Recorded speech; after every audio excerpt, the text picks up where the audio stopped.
সুয়ানজির সাথে কথা না বলতে পেরে সিফাং এর মন অনেকটা খারাপ হয়ে যায়। এটা দেখে ব্রাদার লিউ বলে, তুমি ওই মেয়েটার জন্য মন খারাপ করে বসে আছো? মেয়েটা কি একবারও তোমার কথা মনে করেছে? মনে করলে তো অবশ্যই তোমার সাথে কথা বলতো। সিফাং বলে, বিষয়টা এমন না। সুয়ানজির বিষয়ে সিফাং ব্রাদার লিউকে সবকিছু খুলে বলে যে ছোট থেকেই সুয়ানজির কোনো রকম ইমোশন নেই। এমনকি ওর ইমোশন ফিরিয়ে আনার জন্য ওকে সবগুলো জাদুর আয়নার টুকরো এক করতে হবে। ব্রাদার লিওর মনে পড়ে যে সে একটি আয়নার টুকরো দেখেছিল, তবে সেটা একটা নদী, এবং ওই নদীর পানি অনেক বেশি বিষাক্ত। যদি কারোর গায়ে ওই নদীর পানি লাগে, সাথে সাথে তার গা ঝলসে যায় এবং অনেক বেশি কষ্টও হয়। তবে সিফাং এটা শোনার পর ওই নদীতে যেতে চায় শুধুমাত্র সুয়ানজির জন্য। ব্রাদার লিওকে আটকানোর চেষ্টা করে, তবে সিফ্যাং কোনো রকম কথাই শোনে না এবং ওই নদীতে চলে যায়। সেখানে নেমে আয়নাটি খুঁজতে শুরু করে। এদিকে লিংলং তখন সুয়ানজিকে সেই ম্যাজিক বেলটা দিয়ে দেয় এবং বলে, এটা সিফ্যাং তোমার জন্য দিয়ে গিয়েছে যাতে তুমি ওর সাথে কথা বলতে পারো। সুয়ানজি তখন সিফ্যাং এর সাথে যোগাযোগ করার চেষ্টা করে, তবে আমরা দেখতে পাই সিফ্যাং তো তখন সেই নদীর ভিতরে ছিল, যার কারণে বেলটি তুলতে পারে না। এরপর সিফ্যাং সে আয়নাটি পেয়ে যায়। সিফ্যাং এর অনেক বেশি আঘাত লেগেছিল। ব্রাদার লিওকে মেডিসিন লাগিয়ে দিতে থাকে, তবে আঘাতের দিকে সিফ্যাং এর কোনো মনোযোগী ছিল না, বরং আয়নাটি পেয়ে সিফ্যাং অনেক বেশি খুশি ছিল। এরপর সিফ্যাং ম্যাজিক বেল দিয়ে সুয়ানজির সাথে কথা বলার চেষ্টা করে, তবে আমরা এদিকে দেখতে পাই সুয়ানজি তো তখন ঘুমাচ্ছিল, যার কারণে ওদের মধ্যে আর কথা বলা হয় না। ব্রাদার লিওর তো এটা দেখে রাগ হয়, বলে, দেখো তুমি যার জন্য এতটা চিন্তা করছো তাই তো তোমার জন্য কোনো চিন্তাই নেই। সিফ্যাং বলে, তুমি ভুল বুঝছো, সুয়ানজি মোটেই এরকম না, হয়তো কোনো ঝামেলার মধ্যে আছে। এরপর সেখানে ওদের খাবার দেওয়ার জন্য একজন আসে, যার কাছে ব্রাদার লিও একটি পার্স দেখতে পায়, যেটা কিনা ব্রাদার লিও নিজের মেয়ে ইউআইকে দিয়েছিল। এটা দেখে ব্রাদার লিও রেগে যায় এবং তাকে ধরে জিজ্ঞাসা করে যে এটা তার কাছে কি করে আসলো। তখন লোকটি ভয় পেয়ে যায় এবং বলে এটা ওকে একটি লোক দিয়েছে এবং বলেছে যে এই পার্সটি যে মেয়েটির ছিল সেই মেয়েটি নাকি পাহাড় থেকে পড়ে মারা গিয়েছে। এটা শুনে ব্রাদার লিও তো অনেক বেশি চিন্তায় পড়ে যায় এবং তাড়াতাড়ি সেখান থেকে বেরিয়ে যায় ইউয়ারকে দেখার জন্য। তবে গার্ডরা তখন ব্রাদার লিওকে আটকানোর চেষ্টা করে। ব্রাদার লিও ওদের সাথে পেরে উঠছিল না। এটা দেখে সিফাং তখন ব্রাদার লিওকে পালাতে হেল্প করে। এবার সিফাং এর বিচার সভা বসানো হয়। কেউ এবার সিফাংকে ক্ষমা করতেই দেবে না। সবাই সিফাংকে 13 পানিশমেন্ট দেওয়ার কথা বলে। মাস্টার এখনো সিফাংকে কোনো রকম শাস্তি দিতে চাচ্ছিল না, যেটা দেখে সবাই এবার মাস্টারের দিকে আঙ্গুল তোলে। সিফাং মনে মনে ভাবে ওর জন্য ওর মাস্টারকে এত কথা শুনতে হচ্ছে, তাই তখন নিজের টোকেন দেখিয়ে বলে, আমি 13 পানিশমেন্ট নিতে রাজি আছি। এদিকে মাস্টার হাওচেন সুয়ানজিকে নিয়ে মাস্টার হাংয়ানের কাছে আসে। এখান থেকে আমরা জানতে পারি মাস্টার হাংয়ান তো কিছুতেই সুয়ানজিকে ট্রেনিং দিতে চাচ্ছিল না, তবে মাস্টার হাওচেনের জোরাজোরিতে সে রাজি হয়েছে। মাস্টার হাওচেন সুয়ানজির কাছ থেকে সবকিছু কেড়ে নেয়, কারণ ট্রেনিং এর সময় নিজের পার্সোনাল কোনো জিনিস নিজের কাছে রাখা যাবে না। ওই যেমন আমাদের পরীক্ষার সময় আমাদের কিছু নিয়ে যেতে দেয় না, তেমন আর কি। সুয়ানজি অনেক রিকোয়েস্ট করে যাতে ওই ম্যাজিক বেলটা ওকে দিয়ে দেওয়া হয়, তবে মাস্টার হাওচেন কিছুতেই রাজি হয় না। এদিকে সিফ্যাংকে 13 পানিশমেন্টের জন্য পাঠিয়ে দেওয়া হয়। পরের দিন থেকে সুয়ানজির ট্রেনিং শুরু হয়ে গিয়েছিল। একদিকে সিফ্যাং অনেক কষ্টের ভিতর থেকে নিজের পানিশমেন্ট পুরো করছিল, আর মনে মনে নিজেকে এটা বলেই জোর দিচ্ছিল যে করেই হোক সুয়ানজির জন্য হলেও ওকে বাঁচতে হবে। এদিকে সুয়ানজিও নিজের ট্রেনিং মন দিয়েই করছিল। এদিকে আমরা সিফ্যাংকে দেখতে পাই যে কিনা 13 পানিশমেন্ট পুরো করে ফেলে এবং একেবারে শেষের ধাপে পৌঁছে যায়। তখনই সেখানে একটি লোক চলে আসে। লোকটির মুখ আমাদেরকে দেখানো হয়, যে কিনা একদম সিফ্যাং এর মতো দেখতে ছিল। সে সেখানে এসে সিফ্যাং এর উপরে অ্যাটাক করে দেয়।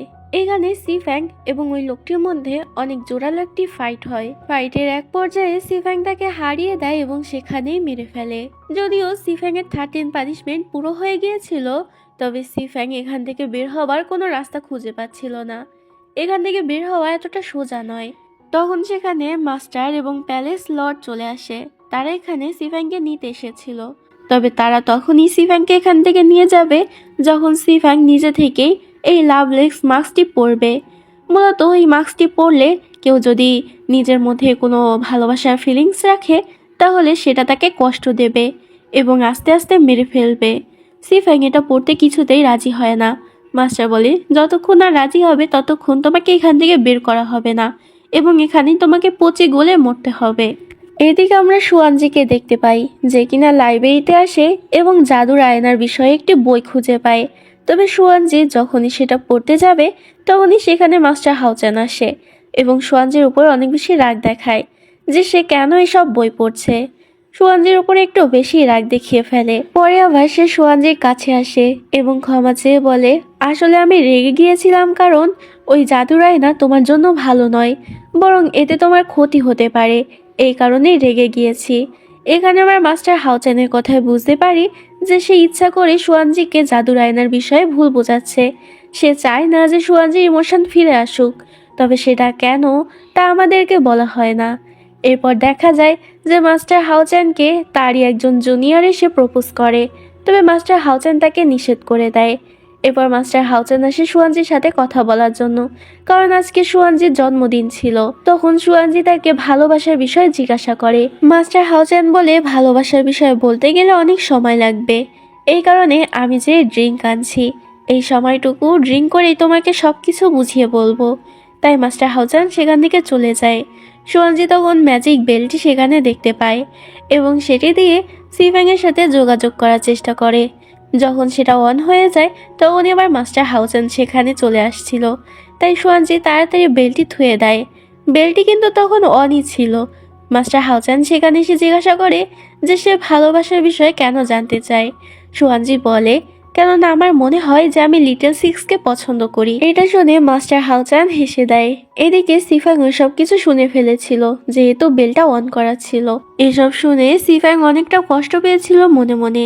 কিছুক্ষণ পর সেখানে মাস্টার আবারও আসে এবং সিফাংকে বলে ক্ষমা চেয়ে তাড়াতাড়ি মাস্কটি পরে নিতে, তাহলে সে সিফাংকে বের করবে।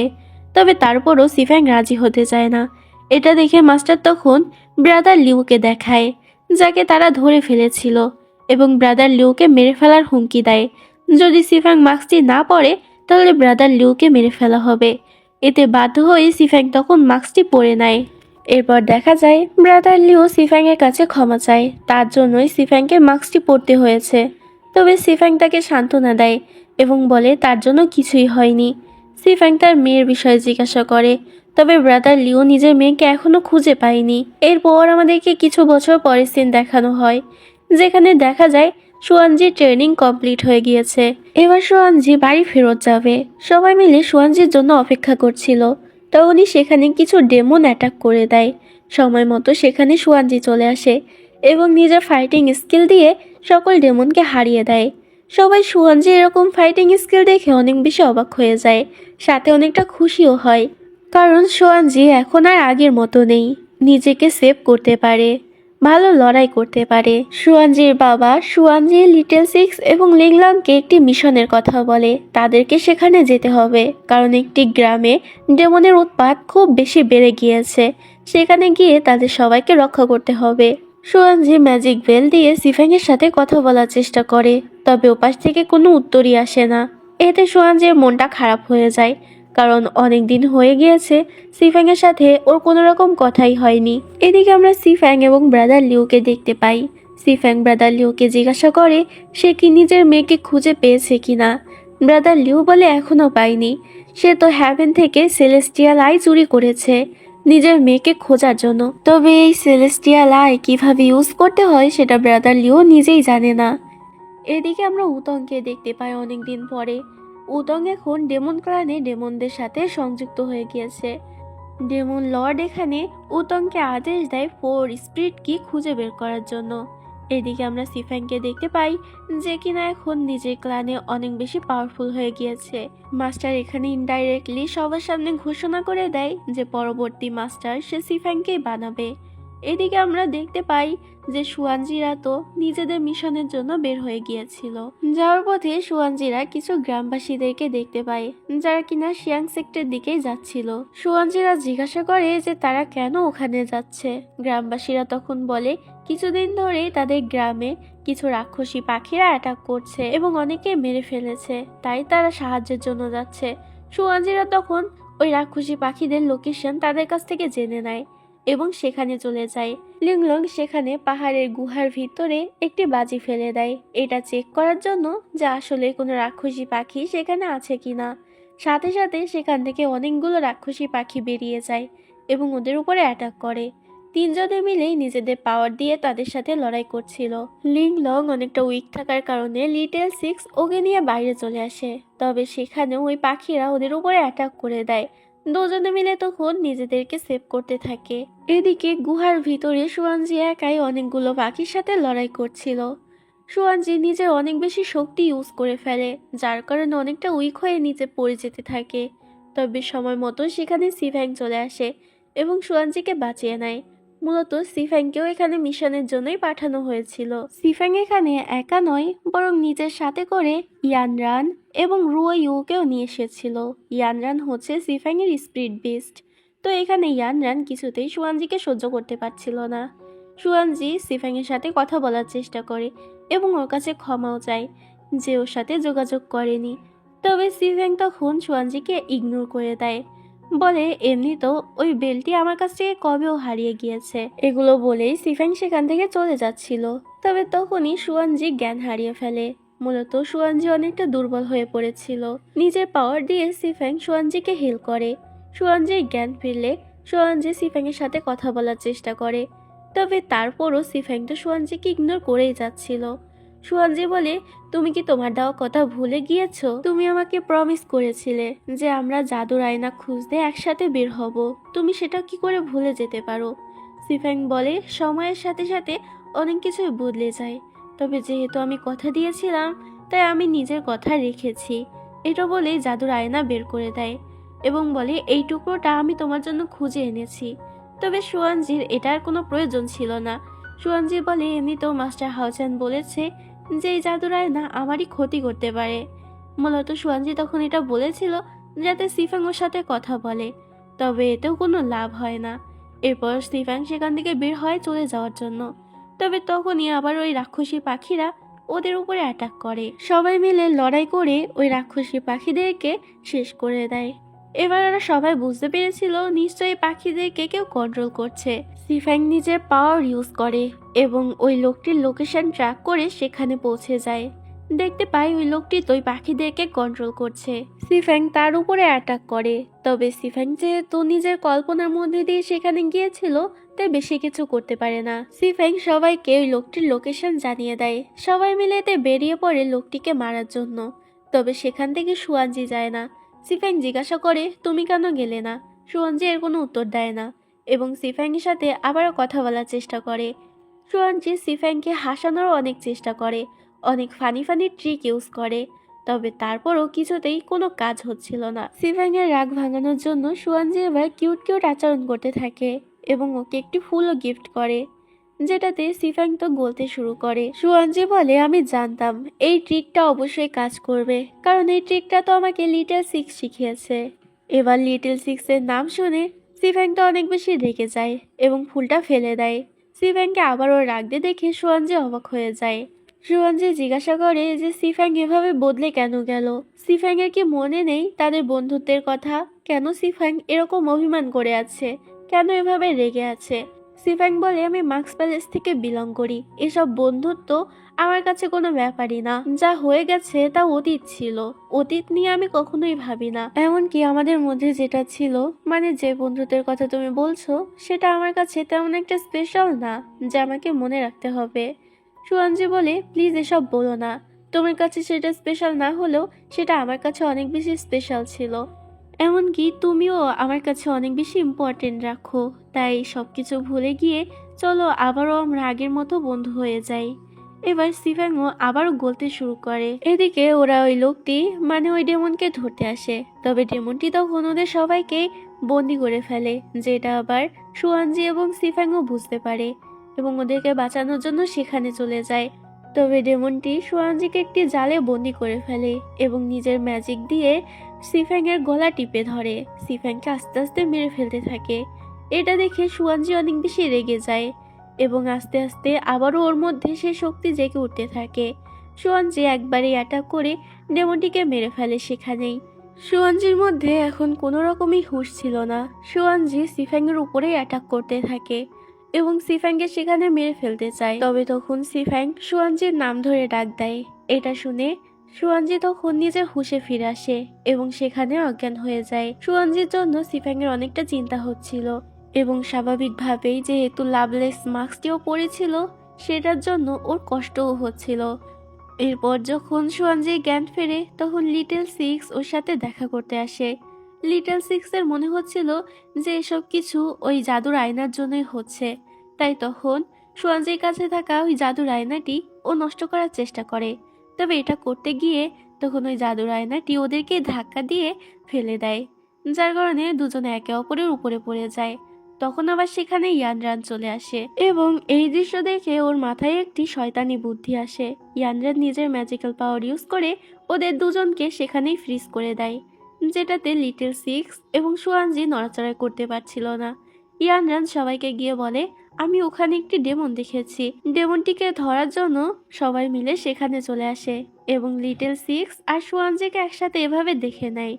এটাতে সবাই মিলে তো ভুল বোঝে, বিশেষ করে লিংলং অনেকটা রেগে যায়, কারণ লিংলং নিজেও লিটল সিক্সকে পছন্দ করত এবং মনে করে হয়তো লিটল সিক্স সুয়ানজির সরলতা সুযোগ নিচ্ছিল, তাই তখন লিটল সিক্সকে মেরে ফেলতে চায়। তবে তখনই সুয়ানজির হাতে লিটল সিক্সের একটি ছুরি দেখতে পায়, যেটা কিনা লিটল সিক্স একবার বলেছিল যে এই ছুরিটি সে তাকেই দেবে যাকে সে বিয়ে করবে, অর্থাৎ লিটল সিক্স সুয়ানজিকে বিয়ে করতে চায়। এটা জানতে পেরে লিংলংয়ের কষ্ট হয় এবং রাগও হয়, তবে কিছু না বলে সেখান থেকে চলে যায়। লিটল সিক্সও তখন লিংলংয়ের পিছন পিছন চলে যায়। সিফ্যাং সেখান থেকে যেতে গেলে সুয়ানজি ওকে আটকানোর চেষ্টা করে, তবে তখনই জাদুর দড়ির মাধ্যমে ওদের দুজনের হাতই বেঁধে যায় একসাথে, যেটা কেউ কিছুতেই খুলতে পারছিল না। এদিকে আমরা লিংলংকে দেখতে পাই যে দেবদাস হয়ে বসেছিল। তখন লিটল সিক্স এসে ওকে বোঝানোর চেষ্টা করে, তবে লিংলং কিছুতেই ওর কথা শুনতে রাজিই ছিল না। এদিকে ইয়ানরান তো অনেক বেশি জ্বলছিল, কারণ সুয়ানজি এবং সিফ্যাং এর হাত একসাথে বাঁধা ছিল। ইয়ানরান যে কোনো মূল্যেই এই দড়িটা আজকে ছিঁড়েই ফেলবে। রুই ওকে ফালতু চেষ্টা করতে নিষেধ করে, কারণ এতে কোনো লাভ হবে না, এই দড়িটা ছাড়া এতটা সোজা না। সুয়ানজির আর কি, সুয়ানজি তো অনেক বেশি খুশি এই সুযোগে ও সিফ্যাং এর সাথে থাকতে পারবে। এরপর সুয়ানজি শুয়ে শুয়ে একটি লেটার লিখছিল মাস্টার হাওচানের কাছে। তখন ভুলবশত সেই দড়িটা একটা আগুনের উপরে পড়ে, যেটাতে দড়িটা আরো বেশি ছোট হয়ে যায় এবং সিফ্যাং আর সুয়ানজি অনেকটা কাছাকাছি চলে আসে। সুয়ানজি দেখতে পাই সিফ্যাং এর ঘাড়ে অনেকটা আঘাত লেগেছে, তাই তখন সেখানে ফু দিতে থাকে, যেটাতে সিফ্যাং এর হাওয়া টাইট হয়ে যায়। সিফ্যাং এর মধ্যে ফিলিং জেগে উঠতে থাকে। সিফ্যাং তাড়াতাড়ি সুয়ানজিকে ধাক্কা মেরে দূরে সরিয়ে দেয়। সুয়ানজি তখন সিফ্যাং এর কাছ থেকে সেই ম্যাজিক বেল পায়। সুয়ানজি জিজ্ঞাসা করে, তুমি তো বলেছিলে যে এটা নাকি হারিয়ে গিয়েছে, তবে এটা তো তোমার কাছেই আছে। সিফ্যাং এর কোনো রকম উত্তর দেয় না। এরপর সুয়ানজি খিদে পায়, তাই তখন বাধ্য হয়ে সিফ্যাং ওকে খাইয়ে দেয়, কারণ দইটা ছোট হওয়ার কারণে সুয়ানজি নিজের হাত দিয়ে খেতে পারছিল না। সেই রাতে সুয়ানজিকে সিফ্যাং এর রুমেই ঘুমাতে হয়, কারণ যেহেতু ওদের দুজনের হাত একসাথে বাঁধা ছিল, তাই সুয়ানজি তো আর নিজের রুমে যেতে পারবে না। এদিকে আমরা লিংচিকে দেখতে পাই, যার স্টুডেন্ট অনেক বেশি উইক হয়ে পড়ে, কারণ ওই ডেমনিক পিল সে অনেকদিন ধরে পাচ্ছে না। মূলত ওই ডেমনিক পিল একটি ড্রাগের মতো কাজ করে। লিংচি তো অনেক বেশি টেনশনে পড়ে যায়, তাছাড়া পুরো সেক্টের স্টুডেন্টকে সে এই পিল খাইয়েছিল, তাদের অবস্থাও একই হয়েছে। যখন সেক্ট লিডার এসব কিছু জানতে পারে তখন লিংচির উপর অনেক বেশি রেগে যায় এবং লিংচিকে প্যালেস থেকে বের করে দেয়। এদিকে লিটল সিক্স এখনো চেষ্টা করে যাচ্ছিল লিংলং এর সাথে কথা বলার জন্য, তবে লিংলং ওর সাথে কোনো রকম কথা বলতে চায় না, এমনকি ওর কোনো কথা শুনতেও চায় না। লিংলং রেগে বাইরে চলে যায়, যেখানে একটি বাচ্চা মেয়েকে দেখতে পায়। বাচ্চা মেয়েটি ওর ঘাড়ে চড়ে বসে এবং ওকে বশ করে একটি জায়গায় নিয়ে যেতে থাকে।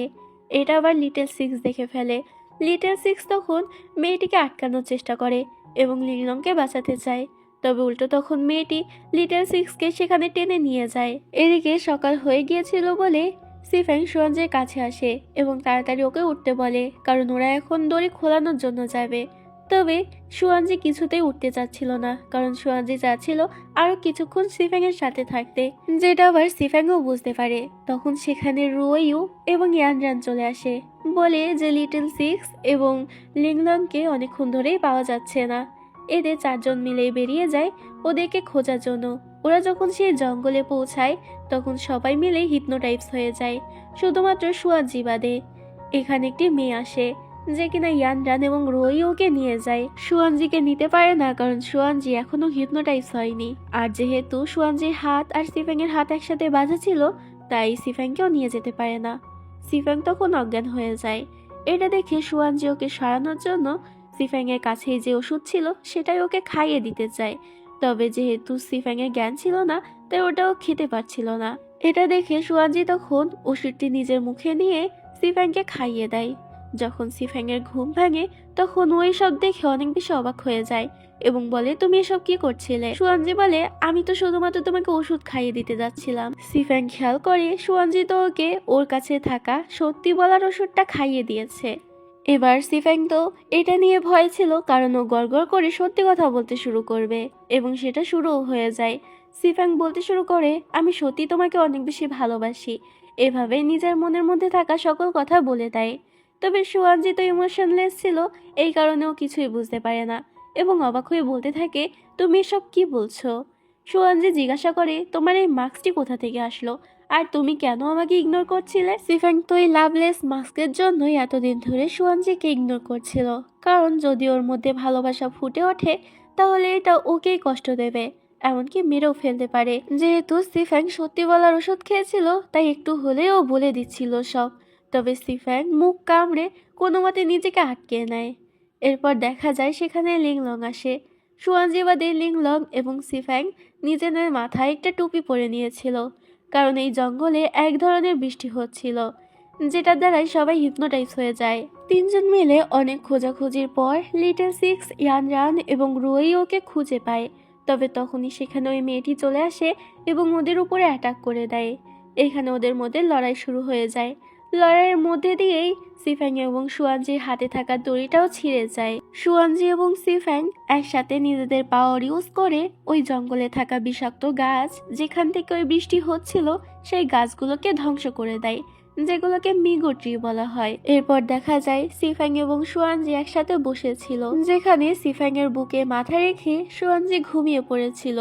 এখানে আমরা সিফ্যাং এর বাহুতে 3টা পাখার চিহ্ন দেখতে পাই। মূলত ওই লাভলেস মাস্কের জন্য এটা হয়েছিল এবং ওই পাখার রঙগুলো সবুজ হয়ে গিয়েছিল। এর অর্থ হচ্ছে যে সিফ্যাং এর মনে ভালোবাসার অনুভূতি আবারও ফুটে উঠেছে, যার কারণে সিফ্যাং এর ভিতরে বিষ পুশ করা হচ্ছে ওই লাভলেস মাস্কের দ্বারা। এদিকে ওই মেয়েটিকে সবাই ধরে ফেলেছিল, যে মেয়েটা ওদেরকে এখানে নিয়ে এসেছে। তবে তখনই সেখানে ব্রাদার লিউ চলে আসে এবং ওকে ক্ষমা করে দিতে বলে। আমরা জানতে পারি এটাই হচ্ছে ব্রাদার লিওর মেয়ে, যার নাম ইউয়ার। ইউয়ার এগুলো ইচ্ছা করে করেনি, বরং ওকে কেউ পজেস করেছিল, যার কারণে ওইগুলো করেছে। তবে তখনই হঠাৎ করে ইউয়ার সেখান থেকে গায়েব হয়ে যায়। আমরা দেখতে পাই যে লিংচি ইউয়ারকে নিজের কাছে নিয়ে এসেছে। মূলত লিংচি ইউয়ারকে পজেস করে এসব কাজ করছিল, ওদেরকে বন্দি করে ওদেরকে দিয়ে ডেমনিক পিল বানাবে বলে। তবে তার প্ল্যান ভেস্তে গিয়েছে।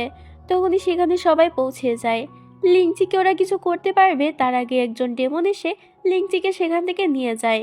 এরপর সেখানে সুয়ানজি এবং সিফ্যাংও চলে আসে। তবে এখনো লিংলং এর তো অনেক বেশি অভিমান ছিল। তার সাথে সবাই এখনো ভুল ধারণার মধ্যে ছিল যে হয়তো সুয়ানজি এবং লিটল সিক্স এর মধ্যে কিছু একটা চলছে। সুয়ানজি তো কিছুই বুঝতে পারছিল না। এইদিকে ইউয়ারের হুশ তখনও ফেরত আসেনি, এখনো লিংচির দ্বারা পজেস ছিল, যার কারণে সিফ্যাং বলে এখানে একটি ম্যাজিক্যাল পাথর আছে, সেটা খুঁজে বের করে ডিস্ট্রয় করলে ইউয়ার আবারও স্বাভাবিক হয়ে যাবে। সবাই মিলে ওই পাথরটি খুঁজতে শুরু করে। শেষ পর্যায়ে সিফ্যাং সেটাকে খুঁজে পায় এবং সেটা ডিস্ট্রয় করে দেয়, যার কারণে ইউয়ার এবার স্বাভাবিক হয়ে যায়। এরপর দেখা যায় সবাই মিলে একসাথে সেক্ট লিডারের কাছে যায় এবং লিংচির বিষয়ে সবকিছু জানায় যে তাদের সেক্টের মাস্টার এমন কাজ করেছে। তখন সেক্ট লিডার তাদের কাছে ক্ষমা চায় এবং তাদেরকে এখানে থাকতে বলে। তবে এখানে সিফ্যাংয়ে কিছু একটা সন্দেহ হয়, তাই বলে ওদেরকে তাড়াতাড়ি যেতে হবে। সেক্ট লিডার এতে রাজি হয়ে যায় এবং সুয়ানজিকে একটি বাক্স ধরিয়ে দিয়ে বলে, শুনলাম তোমরা নাকি ফুইউ আইল্যান্ডে যাবে, তো সেখানকার মহারানীকে এটা দিয়ে দিও, আমার তরফ থেকে তার জন্য উপহার। এরপর ওরা সবাই সেখান থেকে চলে যায়। দেখা যায় যে সিফ্যাং এর সন্দেহই ঠিক, সেখানে দুইজন ডেমন চলে এসেছে। মূলত ওরা সেক লিডারের কাছে এসেছিল তার কাছ থেকে স্পিরিট কি এর বিষয়ে জানতে। এদিকে ব্রাদার লিও জানতে পেরেছিল যে লাভলেস মাস্কের এই প্রভাব কি করে নষ্ট করা যায়। এই মাস্কটি শুধুমাত্র সেই খুলতে পারবে যে কিনা তোমাকে ভালোবাসে, তবে সেই সুযোগ শুধুমাত্র একবার দেওয়া হবে। যদি এমন কেউ মাস্ক খুলে ফেলে যে তোমাকে ভালোবাসে না, তাহলে এই সুযোগ সারা জীবনের জন্য তুমি হারিয়ে ফেলবে, আর কখনোই মাস্কের প্রভাব শেষ করা যাবে না। ব্রাদার লিও আবার সুয়ানজির কাছেও যায়। সেখানে গিয়ে সুয়ানজিকে বোঝায় যে ও লিটল সিক্সকে পছন্দ করে না বা ভালোবাসে না, শুধুমাত্র বন্ধুর মতো দেখে। আর সুয়ানজিকে এটাও বোঝায় যে ভালোবাসা কাকে বলে। সুয়ানজি অনেক ভাবার পরে বুঝতে পারে যে ও সত্যি লিটল সিক্সকে ভালোবাসে না, বরং লিংলং এবং লিটল সিক্স একে অপরকে ভালোবাসে। ওই উল্টো ওদের মধ্যে বাধা হয়ে দাঁড়িয়েছে, তাই এখন সবকিছু ওকেই ঠিক করতে হবে। পরের দিন সবাই মিলে একসাথে খাবার খাওয়ার সময় সুয়ানজি এখানে লিংলং এর সকল ভুল ধারণা ভাঙিয়ে দেয় যে ও লিটল সিক্সকে ভালোবাসে না, বরং শুধুমাত্র বন্ধুর চোখে দেখে। এমনকি এটাও বলে, দেখো আমি তো অনেক বেশি খাবার পছন্দ করি, তার মানে কি এটা যে আমি এখন একজন রাঁধুনিকে বিয়ে করব? তা তো নয়, তাই না? এখন সবাই মিলে এটা বিশ্বাসও করে নেয়, আর সবার ভুল ধারণা ভেঙেও যায়। কারণ সবাই তো জানতো সুয়ানজির মধ্যে কোনো রকম ইমোশন নেই, তাহলে ও কি করে ভালোবাসার ফিলিংস বুঝতে পারবে? সিফ্যাং তো অনেক বেশি খুশি হয়েছিল এটা জানতে পেরে যে সত্যি সুয়ানজি লিটল সিক্সকে ভালোবাসে না। সাথে সিফ্যাং এটাও বুঝতে পেরেছিল সেদিন লিটল সিক্স এবং সুয়ানজিকে একসাথে ইয়ানজানি ফ্রিজ করে দিয়েছিল। যেহেতু সিফ্যাং এর এখন সকল ভুল ধারণা ভেঙে গিয়েছিল, তাই তখনও সুয়ানজির সাথে আলাদা করে কথা বলে এবং বুঝতে পারে যে সুয়ানজি তো ভালোবাসা সম্পর্কে তেমন কিছুই জানে না। এমন কেউ বুঝতেও পারে না যে ও কাকে ভালোবাসে আর কাকে পছন্দ করে। সিফ্যাং সুয়ানজিকে ওরা না জাদুর আয়নার সেই টুকরোটি দেয়। সেটা স্পর্শ করা মাত্রই সুয়ানজি সকল কিছুর গন্ধ শুঁকতে পারছিল, মানে ওর সিক্স সেন্সের মধ্যে এই সেন্সটাও ফিরে এসেছে। এবার সুয়ানজি যেহেতু এটা ফেরত পেয়েছে, তাই সিফ্যাং তখন ওকে নিয়ে একটি পিস ব্লসম গার্ডেনে যায় এবং ফুলের গন্ধ শুঁকতে বলে। সিফ্যাং সুয়ানজিকে আরও জানায় যে প্রত্যেক মানুষের গায়ে আলাদা আলাদা গন্ধ থাকে। এটাতে তখন সুয়ানজি সিফ্যাং এর গায়ে গন্ধ শুঁকতে যায় এবং ওর অনেকটা কাছে চলে যায়। এতে তো আবারও সিফ্যাং এর হাওয়া টাইট হয়ে যায় এবং তাড়াতাড়ি সুয়ানজিকে নিজে থেকে দূরে সরিয়ে দেয়। এবার সিফ্যাং অনেক কষ্টে সাহস যোগায় এবং সুয়ানজিকে নিজের ভালোবাসার কথা বলতেই যাবে, তবে তখনই সুয়ানজির হাঁচি চলে আসে, যার কারণে সিফ্যাং সেটা আর বলতে পারে না। এরপর দুজনেই ফেরত চলে আসে। সিফ্যাং আসা মাত্রই সোজা রান্নাঘরে চলে যায় এবং বাবুর্চিকে কিছু পয়সা দিয়ে ওকে রান্না শেখাতে বলে। বাবুর্চি ওতে রাজি হয়ে যায়। পরের দিন সকালে সবাই এসে দেখতে পায় যে পুরো টেবিল ভর্তি খাবার দাবার রাখা। তখনই সেখানে সিফ্যাং চলে আসে। সবাই অবাক হয়ে সিফ্যাং এর দিকে তাকিয়েছিল, কারণ তারা ভেবেছিল হয়তো ওয়েটার এসেছে বিল নেওয়ার জন্য। তবে সিফ্যাং তাদেরকে জানায় যে কোনো বিল দিতে হবে না, কারণ সিফ্যাং নিজে থেকে এগুলো রান্না করেছে সুয়ানজির জন্য। এটা শুনে সবাই তো খুশি হয়ে যায়, শুধুমাত্র ইয়ানরান বাদে। ইয়ানরান এখানে অনেক বেশি জ্বলছিল, যেটা দেখে লিংলং তোকে আরো জ্বালাতে থাকে। দুজনের মধ্যে ঝামেলা তৈরি হয়। ব্রাদার লিউ এটা দেখে তাড়াতাড়ি সেখান থেকে ইউয়ারকে দেখার জন্য চলে যায়। তবে তখনই ব্রাদার লিউ চিৎকার করে ওঠে। সবাই মিলে তার কাছে চলে যায়। জানতে পারে যে ইউয়ার নাকি রাগ করে চলে গিয়েছে। মূলত ইউয়ার নিজের বাবাকে সহ্য করতে পারতো না। ব্রাদার লিওর তো মন খারাপ হয়ে যায়। সে মন খারাপ করে সিফ্যাংকে জানায় জাদুর আয়নার আরেকটি টুকরো তারা মাউন্ট গাওতে পাবে। সেখানে গেলেই তারা ওই টুকরোটি খুঁজে পেতে পারে। এটা সে নিজের সেলেস্টিয়াল আই দিয়ে দেখেছে। এরপর সবাই মিলে মাউন্ট গাওয়ের উদ্দেশ্যে রওনা দেয়। তবে যখন তারা সেখানে ঢুকতে যাবে, তখন দেখা যায় সেখানে ব্যারিয়ার আছে। এই কারণে সিফ্যাং বলে এখন তো তারা ঢুকতে পারবে না, এর থেকে ভালো সিটিতে একটি মার্কেট আছে, সেটাই ঘুরে আসি। সবাই এতে মার্কেটে ঘুরতে যায়, যেখানে সুয়ানজি এবং সিফ্যাং একসাথে যেতে যাচ্ছিল। ইয়ানরান ওদের পিছু নিতে থাকে। তবে লিংলং কিছুতেই ইয়ানরানকে কাবাম্বে হাড্ডি হতে দেবে না, তাই তখন ও ইয়ানরানকে আটকে নেয় এবং সুয়ানজি আর সিফ্যাং সেখান থেকে চলে যায়। লিংলং এবং লিটল সিক্স মিলে একজন জ্যোতিষীর কাছে যায় নিজেদের ভাগ্য গণনা করার জন্য। সেখান থেকে লিংলং জানতে পারে এই বছর ওর সাথে অনেক খারাপ কিছু হতে যাচ্ছে এবং লিটল সিক্স জানতে পারে এই বছর ওর জন্য খুশির খবর আছে। ওর বিয়ে ওর ভালোবাসার মানুষের সাথে হতে যাচ্ছে। লিংলং এবং লিটল সিক্সের মধ্যে এখানে আবারও ঝগড়া বেঁধে যায়। লিংলং বলে আমি তো বিয়ে করব না তোমাকে। লিটল সিক্স বলে আচ্ছা ঠিক আছে, আমি অন্য কাউকেই বিয়ে করে নেব। এটা শুনে লিংলং রেগে যায়। লিটল সিক্স বলে আরে আমি মজা করছিলাম। এদিকে আমরা দেখতে পাই সুয়ানজি আর সিফাং একসাথে ঘুরছিল। আগুনের জন্য ভয় পেয়ে সুয়ানজি পড়ে যেতে গেলে সিফাং ওকে ধরে ফেলে। ওরা দুজন অনেকটা কাছাকাছি চলে আসে। সিফাং আবারও নার্ভাস হয়ে যায় আর তাড়াতাড়ি হেয়ারপিন আনবে বলে সেখান থেকে চলে যায়। তবে সিফাং সেখান থেকে চলে যাওয়ার পরপরই সেখানে একটি লোক আসে, সুয়ানজির সাথে খারাপ আচরণ করতে থাকে। এবার স্বাভাবিকভাবেই সুয়ানজি তো সবকিছু বুঝতো না, তবে সময় মতো সেখানে সিফাং চলে আসে এবং ওকে শাস্তি স্বরূপ উপরে ঝুলিয়ে দেয়। সিফাং সুয়ানজিকে বলে এসব ফালতু লোকেদের সাথে একদম কথা বলবে না, এটা বলে ওকে হেয়ারপিন দেয়। এরপর সিফাং আর সুয়ানজি একটি রেস্টুরেন্টে বসে খাবার খাচ্ছিল আর গডেস গাওয়ের বিষয়ে কথা বলছিল। তখনই সেখানে ওই ছেলেগুলো চলে আসে যারা সুয়ানজিকে বিরক্ত করছিল। ছেলেগুলো বলে আমি বুঝতে পেরেছি যে আপনার অনেক বেশি শক্তিশালী। আসলে গডেস গাও কোনো গডেসই নয়, বরং সে একজন ডেমন। প্রতি বছর সে 4জন ছেলে সিলেক্ট করে। এবছর আমাদের 4জনকে করেছে এবং যে 4জন তার কাছে আজ পর্যন্ত গিয়েছে তারা কখনোই আর ফেরত আসেনি। প্লিজ আমাদেরকে বাঁচিয়ে নিন।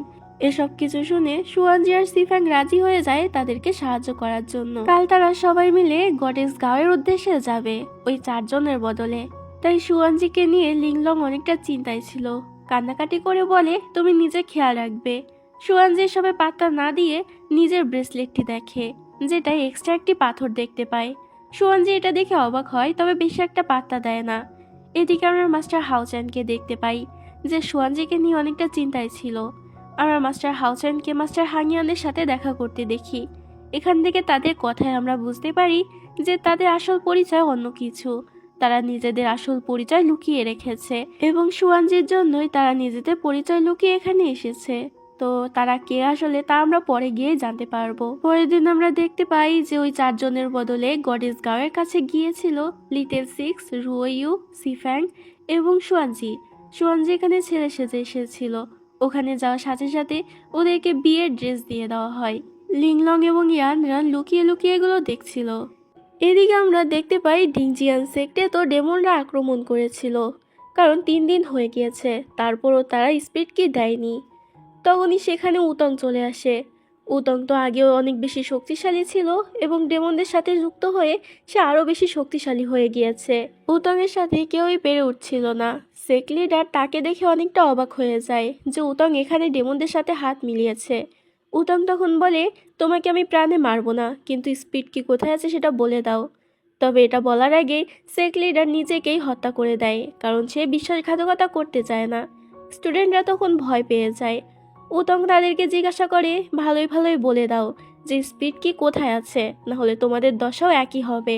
এতে তখন লিংচির সেই স্টুডেন্ট যাকে ডেমনিক পিল দেওয়া হয়েছিল সে উতং কি স্পিড কির কাছে নিয়ে যায়। তবে তারা বাক্স খুলে দেখতে পায় যে সেখানে কোনো স্পিড কি নেই। লিংচির স্টুডেন্ট অবাক হয়ে যায় এবং বলে সুয়ানজিরা এখানে এসেছিল এবং মাস্টার তাদেরকে একটি বাক্স দিয়েছিল, নিশ্চয় তার ভিতরের মাস্টার সেই স্পিডকে ঢুকিয়ে দিয়েছে। এদিকে আমরা এদের 4জনকে দেখতে পাই যাদেরকে বিয়ের পোশাক পরিয়ে ভিতরে ঢুকিয়ে দেওয়া হয়। তখন সেখানে গডেস গাও চলে আসে। গডেস গাও সেখানে আসা মাত্রই তাদের 4জনকে ফ্রিজ করে দেয়। তবে 3জন ফ্রিজ হলেও সুয়ানজির উপরে গডেস গাওয়ের কোনো ম্যাজিকই কাজ করে না। সুয়ানজি গডেস গাওয়ের উপরে অ্যাটাক করে। এতে তখন গডেস গাও অনেকটা রেগে যায়। গডেস গাও এটাও বুঝতে পারে যে সুয়ানজি একটা মেয়ে, মানে ও কোনো ছেলে না। এটাতে সুয়ানজিকে ও মেরে ফেলতে চায়। তবে তখন সিফ্যাং এসে গডেস গাওকে এটা করতে নিষেধ করে। গডেস গাও বলে তোমার ওর জন্য এত দরদ উতলে কেন পড়ছে। এটা বলেই তখন সুয়ানজিকে সেখান থেকে বের করে দেয় এবং দরজাও আটকে দেয়। সুয়ানজির দরজা খোলার অনেক বেশি চেষ্টা করে, তবে পারে না। অন্যদিকে আমরা লিংলং এবং ইয়ানরানকে একসাথে দেখতে পাই। লিংলং তখন সেই ম্যাজিক্যাল বেলটি দিয়ে সুয়ানজির সাথে কন্ট্যাক্ট করে। সুয়ানজি তখন লিংলংকে সবকিছু জানায় যে ওদের সাথে কি হয়েছে এবং এটাও জানায় যে ও এখন কোথায় আছে। এদিকে এদের 3জনকে একটি খাটের উপরে শুইয়ে রাখা হয়েছিল। তখন সেখানে গডেস গাও এসে তাদের সবার উপরে একটি স্পেল ইউজ করে, যার কারণে তারা একে অপরের মনের মানুষকে দেখতে পাচ্ছিল যাকে তারা ভালোবাসতো। যেমন রুওইও দেখতে পাচ্ছিল ইয়ানরানকে, লিংলংকে দেখতে পাচ্ছিল লিটল সিক্স এবং সুয়ানজিকে দেখতে পাচ্ছিল সিফ্যাং। অন্যদিকে সুয়ানজিকে দেখা যায় যে ঘুরতে ঘুরতে একটি জায়গায় চলে এসেছিল। সুয়ানজি সেখানে এসে ফেনরুকে দেখতে পায়। ফেনরু জিজ্ঞাসা করে, তুমি এখানে কি করছো? সুয়ানজি তখন ফেনরুকে সবকিছু খুলে বলে যে ওদের সাথে কি কি হয়েছে। ফেনরু বলে, আমি জানি যে গরিস গাওকে কি করে হারাতে হবে। তার আসল বডি একটি জায়গায় লুকানো আছে। তার আসল বডি দিয়েই আমরা তাকে ভয় দেখাতে পারবো। তুমি আমার সাথে চলো। ফেনরু সুয়ানজিকে নিয়ে একটি জায়গায় চলে আসে এবং সেখানে গিয়ে নিজের ম্যাজিক্যাল পাওয়ার ইউজ করে গডেস গাওকে স্মরণ করে। গডেস গাও বুঝতে পারে যে তার আসল বডি বিপদে আছে, তাই তাড়াতাড়ি সে সেখান থেকে নিজের বডি বাঁচাতে চলে যায়।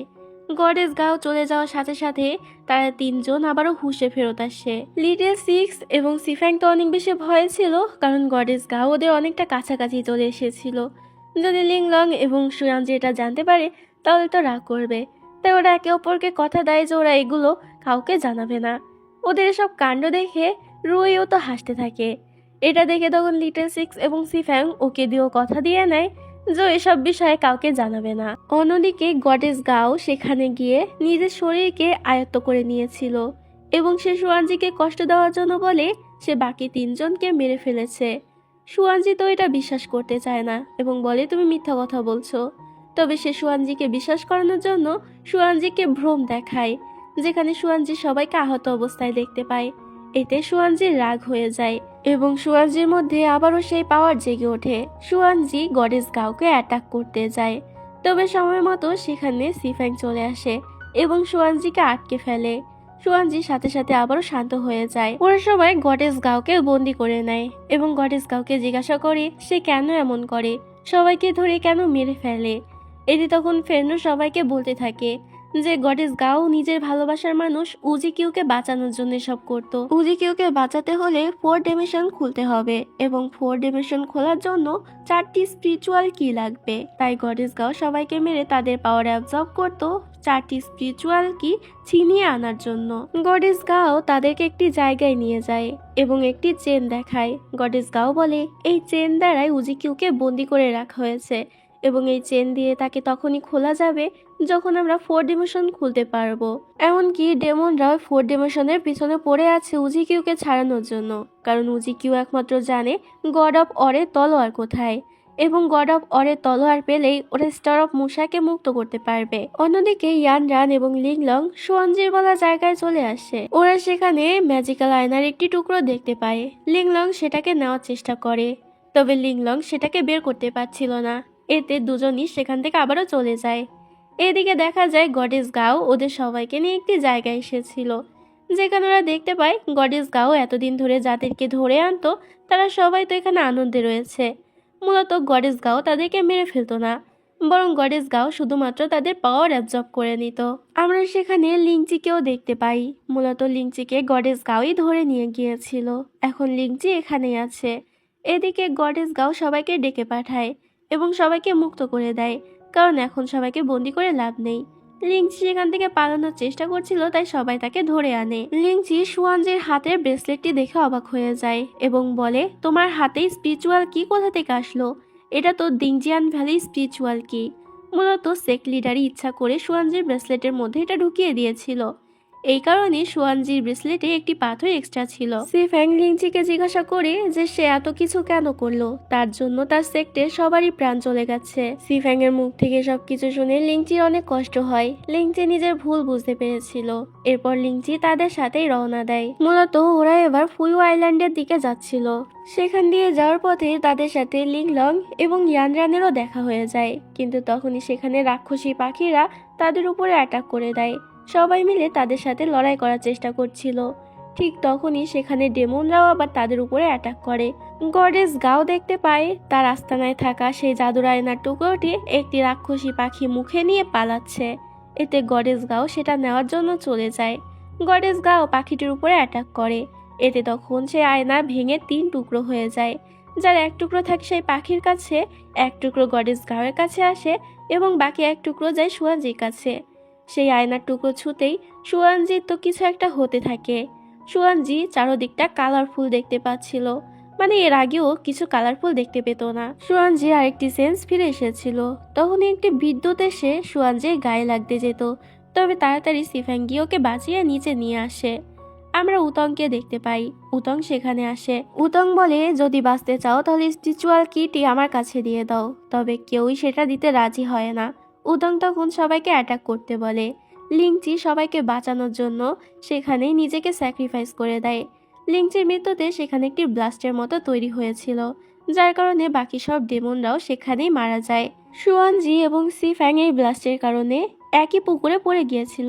অন্যদিকে লিংলং এবং লিটল সিক্সও একটি জায়গায় এসে পড়ে। সুয়ানজির জ্ঞান ফিরলে নিজেকে একটি গুহার ভিতরে দেখতে পায়। পাশে সিফ্যাং অজ্ঞান অবস্থায় পড়েছিল। সিফ্যাং এর মুখ থেকে অনেক বেশি রক্ত বের হচ্ছিল। এটা দেখে সুয়ানজি তাড়াতাড়ি সিফ্যাং এর মুখ থেকে মাস্কটি খুলে দেয়। সিফ্যাং এর যখন জ্ঞান ফেরে এবং নিজের মুখে মাস্কটি দেখতে পায় না, তখন অবাক হয়ে যায়। সুয়ানজি বলে, চিন্তা করো না, এবার আর তোমার মাস্কটি আমি ফেলে দেইনি, ওটা আছে, ঠিক জায়গা মতো রেখে দিয়েছি।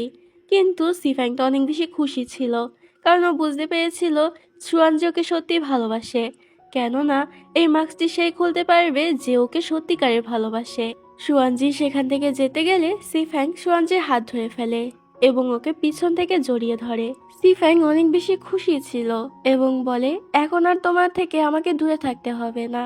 মাস্কটি এবার ক্রাইং ফেস থেকে হ্যাপি ফেসে পরিণত হবে। আমি এটা মাস্টারকে দেখাবো।